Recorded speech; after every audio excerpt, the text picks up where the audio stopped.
She will running. Coffee cheers. Yep. We're at the office now. We're at the office, the casting room. Okay, Michael Scott. I'm not him, he's me. So what's up? Not much. I got back from the gym directly before I came here. Quick workout, but feeling juicy, feeling pumped. Okay. Great to be back at the gym. I've been having quite the inactive training period recently because I've been sick a lot. Like feels like whole September I was almost away from the gym. First I had a couple of days like flu, like I don't know what I would call like sore throat a couple of days and like really tired and snuffy. Then I got back to work. Then my girlfriend got sick. Then I got sick with the stomach flu. Mm-hmm. So we like been sick in intervals together. So it's been quite the break last month. Yeah. But last week we got back to the gym. Just took it easy. Mm-hmm. Got back in the groove. Like just did some mobility training and just to get the form back, and yeah, feels good. Don't think I lost that much strength, really. A little bit of course, because I've been on quite the caloric deficit as well while I was sick, and last week as well, because after stomach flu you don't have the appetite for quite some while afterwards. As I said to you today before we started this recording, is that it's like today I got my normal like appetite back. Like last week I could eat approximately like the same amounts, but not as fast. Yeah. And normally I eat quite fast and have like the big appetite, and that I got today, so that feels good. Yeah. Because you don't want to be on that caloric deficit for way too long, because then you will lose a lot of weight and some muscle as well. Possibly, yes. But that is fine, because still quite easy and adaptable to build back up when you get sick, but it's always like demanding on yourself when you get through like this more inactive stage of training, whether the reason for it is. Mm-hmm. But yeah, that's me. How about you? Well, I'm almost in the same boat. Yeah. I was sick like two, 3 weeks ago. I was sick for like a week and a half. Had the flu, possibly COVID. Mm. I feel like now I'm through it, but I had the cough and a runny nose quite some time afterwards. Yeah. Even though I felt like healthy, but I felt more lethargic, slow, and I'm more easily tired compared to normal. I felt it especially in work, like halfway through the day and I want to go to bed. Yeah. But I actually had a layoff of the gym before that, during the vacation. Oh yeah. Because right before the vacation, I got bicep tendonitis. Oh yeah, I remember that. So there's quite a lot of movements where I couldn't bench. I couldn't do any rows. So can't do any bicep work. Yeah. Some tricep exercises I couldn't do. Yeah. So I had my hands tied. I mean, I could have trained legs. Only legs 7 days a week. But I pivoted a little bit, started doing more like running, a little bit like that. But then I did also some travel and yada yada, whatnot, semester stuff. Yeah. So I basically had a month off. Yeah. Until like mid-August. Then I started back. and I've started really, really slowly. Yeah, that's good. I'm talking not even. I'm doing like RPE 7 and working up to one top set. Like that was like my first week, and I did like 2 days. Yeah. so Yeah, it really teaches you like the lesson of how slow you need to be going. Especially for me, but I think this goes for you as well. That we're both not the best at like taking rest. Especially me, because I've always like done 100%. Either I go 0 or 100. It's like nothing in between. Yeah. And that's really something I've been like, I had to work on. I had to put into perspective on how to approach it.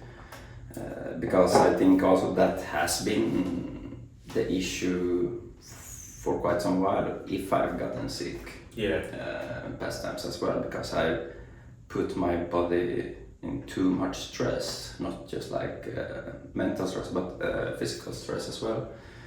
Because when the body is stressed, whether it's physical or whatever, it's more prone to like getting sick and like less defense for infections and stuff like that. So I think that's a cause as well. And I really have to take it easy, even if I have that feeling that I could go harder. Like I still sometimes need to like actively think about it, because there's some time, even today when I was at the gym, I was doing this set, I was doing a super set, but low intensity and like pretty low volume as well, but I still had that where I'm gonna go hard on this, but I had to like stop myself. I had the exact same thing today in the gym. I recently hit like a post tendonitis PR, bicep tendonitis PR. I thought you were gonna say post tendonitis. No, where I graduated from the 12.5 kilos up to the 15s. I did them for a couple of reps, no pain, right? That's a win in my book right now. And today I did barbell bicep curls after doing some pull-ups, bench, speed bench, all sort of shit. So I was feeling that it could be coming on again. And I was there doing my barbell curls, and I was like, but I've done the 15s with my dumbbell curls. Why can't I slap 130 right now? I really wanted to, but I haven't worked up with the barbell the same way yet. I've only done like 20, but today I did 25. So it's a like smaller increment. Didn't jump up all the way to like the same thing. So I guess just trying to hold myself back a little bit. Because it feels easy already, but I know that it could easily be overdone as well. Yeah, but that's also the reason why I suck at deloads. It's like going 50% of my 1 rep max, like I know I could do way more, so why wouldn't it? Feels wrong, but it's crucial, it's really important. It's something to work on for sure, but takes time. But okay, let's try to build a structure. What would you say? Okay, I'm coming from a layoff, and you know about sort of what I've done previously. But let's say I've had 2 months off. That means I'm completely detrained. What would you have me do? Well, first of all, it depends on what you're aiming for, if you're going for strength or like hypertrophy. But let's say you're going for strength, right? And how often do you train? Three days a week? Right now, I'm trying to do some kind of training every day. Okay. So 7 or 6 days a week, but the day I don't weightlift every day. I do maybe running, maybe just go doing rows, or do like a long walk. I count all of those towards like sort of exercise, physical activity. I do that every day. So, but try to get in the gym at least 4 times a week. Okay. Yeah. So first of all, I think any type of activation will do you good, like walking, running, going to the gym, whether you're going hard or not. I'm just gonna start off by saying that. So that's gonna do you good.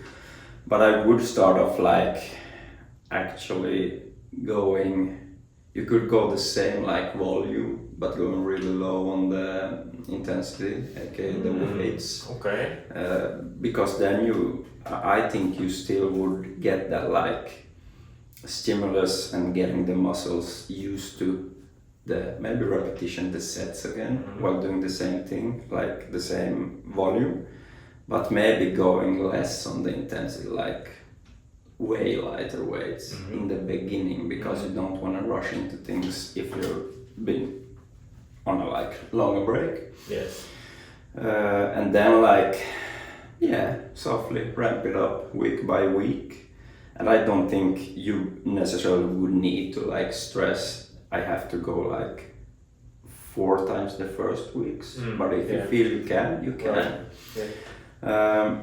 But for me, and from my experience, I think that approach has worked best for me, because I'm a guy who easily like tends to like forget the routine and the like mental setup.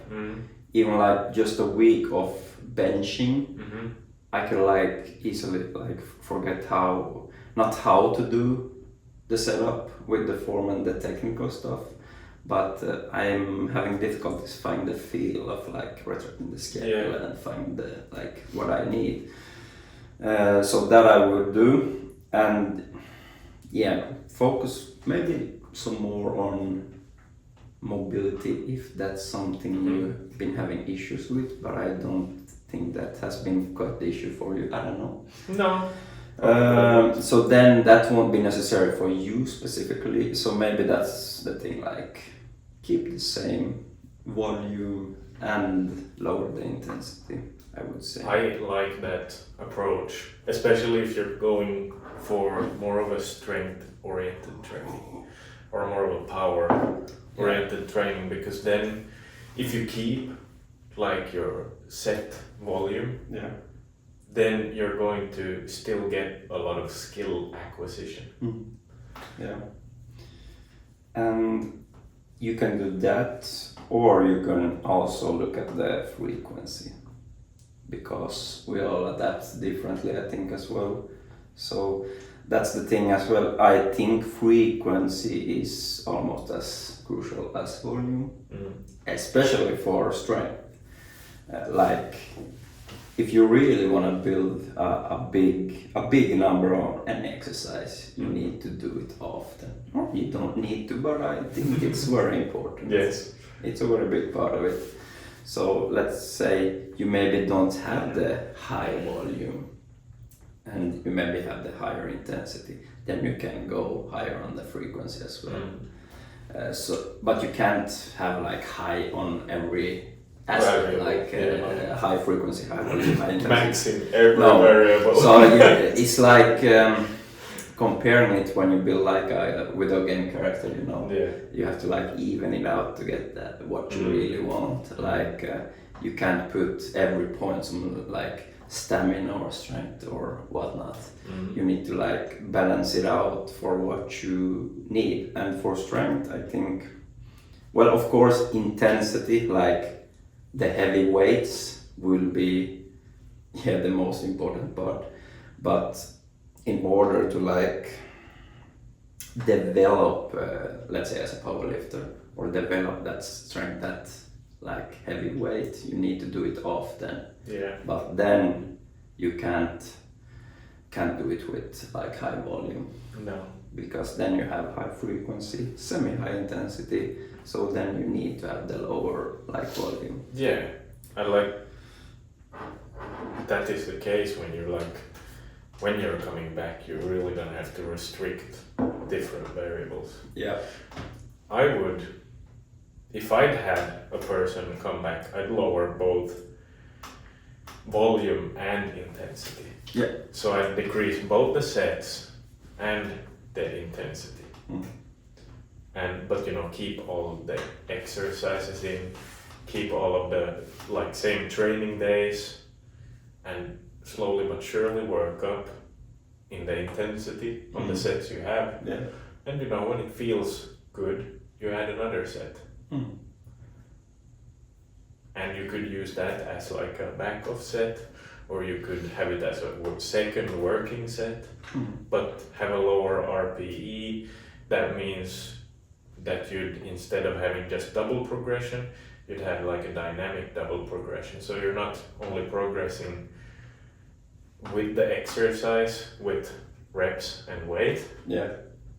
You're like progressing each individual set. That's what makes it like a dynamic double progression. Yeah.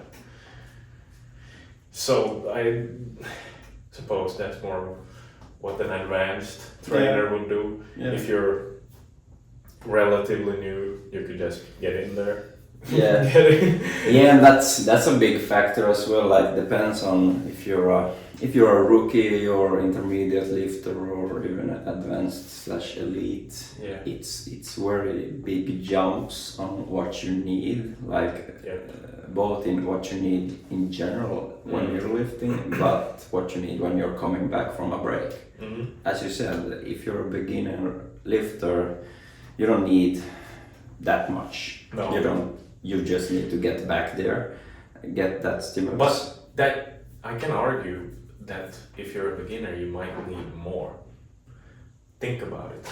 If I'm in the gym and I don't have like any structure, I don't have like any big foundation, every exercise I'm doing is going to look like dog shit. Yeah. I'm not gonna get any of the right activation, No. Therefore, I feel like there's a necessity to do more. Yeah. Because if you think about it, Yeah. if you get like really good and skilled at an exercise, you can get way more out of it with less. That's why you see like the volume progression, like sort of peaks, late, intermediate, early advanced lifter, and towards the end of advanced lifter, you sort of have to cut down the volume because the loads are getting so big and the skill is insanely high. Yeah, and I think the more advanced you get, the more you need to actually think about the minimal stuff that you put in, both rehabilitation and progress. Because when you're starting out, you can, as I said, you can't just go to the gym. You can perform your ego lifts and shitty form. You can, and you can still make great gains. Yeah. But you can even make great gains if you actually put in the work, like optimizing your workout, because it's like then the growth will be like really like big. Good, yeah. Yeah. That there is a hard component of doing that. Say if I'm really skinny and weak.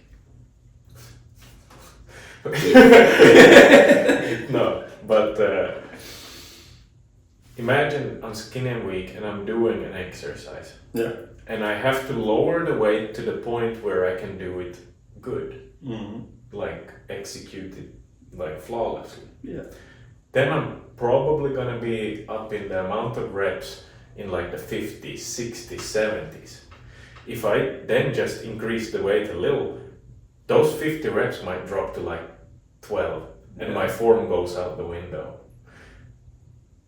So there's this, it's not just black and white, it's a very nuanced thing that I felt as a beginner, but I haven't really been able to put it into words before right now.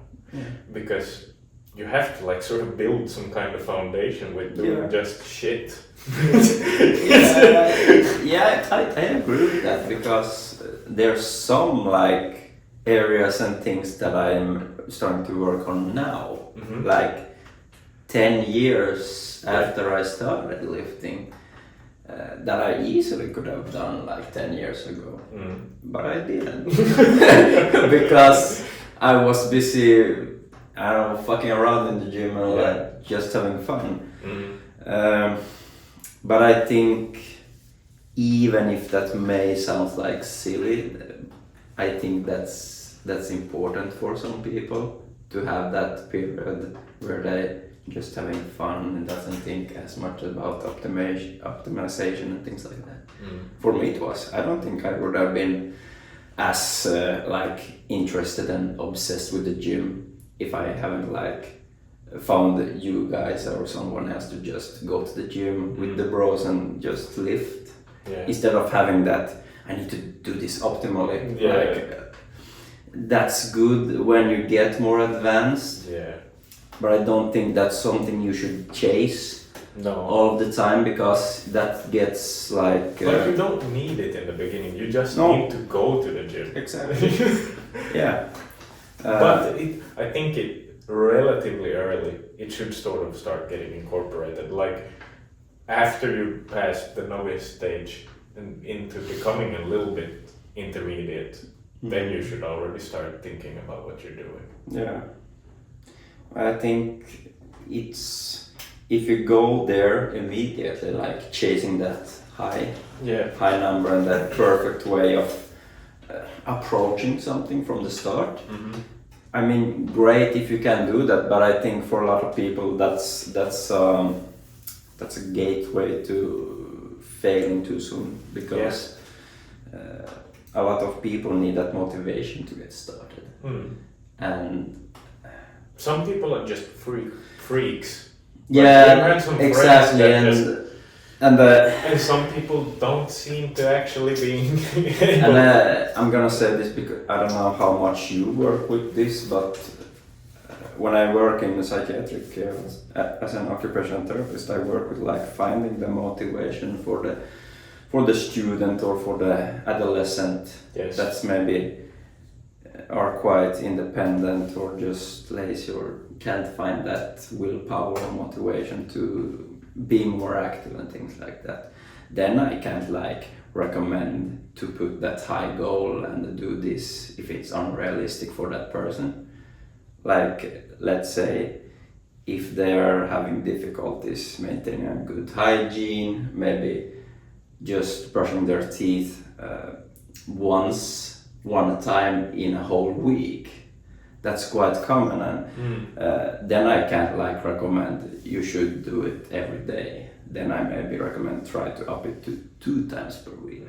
In the moment that's way too little that you should strive for 2 times. That's pretty little to brush your teeth, but the main goal should be brushing your teeth twice a day. But right now that's not possible. So you need to like get that low aim, but still be realistic, because then they can put off the pressure that just 2 times I can do that. Then they do that and find that like sense of achievement. And they can build off that. Same for the gym. You don't start off by like putting I'm a deadlift 150 kg or something like that when you barely can touch 100. No, you just have to like, and for some people that's hard. Like putting the goals lower than they could even like think about. I know, because for some people it's I don't know what's the word for, like it feels like they're weak or something if they can't achieve high all of the time. And that's something I notice a lot in the psych ward. Well, like high pressure on themselves. Same in the gym, same in general life. And the self-improvement trap, which I talked about. Like always chasing to better yourself. Like improving yourself. I'm not saying it's bad to improve yourself. You should strive to be better all of the time, but don't make it your identity or like your life, because then it becomes like if you fail one minor thing, it's catastrophe and things like that, and that's not good either. No. So you have to like find the the sweet spot for you? The G spot. Yeah. The G spot. Yeah. So coming back into the gym is all about finding the G spot. That's what I concluded. Yeah. That's what I got from this. Yeah, me too. That's what I meant. I think I don't know if you know this if you've been training for a long while, you know this, right? But sometimes it's hard to listen to yourself. Yeah. Yeah, it's very hard. I mean, and I think it feels weird to say like you need willpower to hold yourself back in the gym, because there's so many people that struggle with just getting to the gym. Yeah. So it's such a weird concept, like, oh, I gotta hold myself back in the gym. Almost a little bit of like a silly flex. But and I think I haven't thought about it before because I haven't needed to think about it in the past. And it's something I really been thinking about recently, because when we get older, and yes, we're getting old, we're 27, but it could make a big difference, even like comparing 27 as we're now and like let's say 22 or something. Such a big difference what I could do then and now, because now I have to think way more about like I seen you put back like 30 bears back in. Yeah, I'm fine with one. Right. Like, but overall, it's just that I've gotten way more healthy now. Yeah. So I really have to also think about like not just what I drink, like alcohol and that stuff, but I can't eat the same shit anymore. Like. I have to think way more about like gut health. I'm starting to realize like how sensitive my gut really can be now, and that's because, you know, more when you start to work, you also get like more stress and things like that, which affects the gut quite big. And when the gut is affected, your sleep could be affected, your mood could be affected, and so on. So I think the gut is really one of the most important part of your body that you have to take care of. Yeah. Which I really haven't thought about before, like in my younger years. Because if you remember, after the gym when we were studying, we could like crack down a packet of donuts, no problem. I think that was the majority of times that we were going home from the gym, we got a pack of donuts, 4 each. Yeah, it's like, and now I'm really need to think about like fried stuff, and because it will affect my gut. Yeah. So it's quite funny actually, like how big of a difference it is. Yeah. But yeah, is there something you really thought about? Yeah, I am conscious of it. Yeah. And I think the only thing you can do is to have like a well-balanced diet. You know? Yeah. I eat everything, but not too much of anything. Yeah. So. Yeah, it's the amount really that has been more balanced now, I think. Yeah, but I mean it wasn't. Well, so one time we bought like a Oreo cheesecake each. After the gym, and that's fucked up. It was like a regular occurrence, like a pack of donuts and a can of Monster. Yeah, now I don't drink. I don't remember when I drank a Monster. I drink Nocco or Celsius from time to time, but that's also like 1 or maybe 2 cans. I had a Monster Ultra not too long ago, like a white one. Yeah, I think they're that's alright the best. though. That's because I think the white ones are the best. They're not the sugar bomb that the regular ones are. No. They're too much. In the past I didn't think it was too much, but I think when I started to work out, like back in 2014, I also like change all my sodas to diet, Yeah. like zero Yeah. sugar. So now if I drink actually soda with like the original Yeah. sugar, it's too much. Like Yeah. I prefer Coke Zero over the Yeah. original one. It's funny how you get like accustomed to the flavor of the artificial Yeah. compared to the real thing. Yeah. It's very interesting. Mm.